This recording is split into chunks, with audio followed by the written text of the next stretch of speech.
22/2007 அன்று அளித்த இறுதி தீர்ப்பையும், மாண்புமிகு உச்சநீதிமன்றம் 16/2/2018 அன்று அளித்த தீர்ப்பையும் மதிக்காமலும், சம்பந்தப்பட்ட படுகை மாநிலங்களின் இசைவை பெறாமலும், ஒன்றிய அரசின் எந்தவித அனுமதியை பெறாமலும் கர்நாடக அரசு தனிச்சையாக காவிரி நதியின் குறுக்கே மேகதாதுவில் அணை கட்ட முயற்சி மேற்கொள்வதை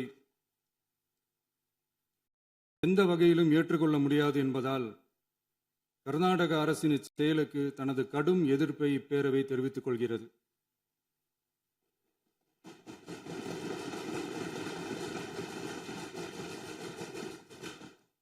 கர்நாடக அரசின் மேகதாது அணை திட்டத்திற்கு தொழில்நுட்பம், சுற்றுச்சூழல் உட்பட எவ்வித அனுமதியும் அளிக்கக்கூடாது என ஒன்றிய அரசை இப்பேரவை வலியுறுத்துகிறது.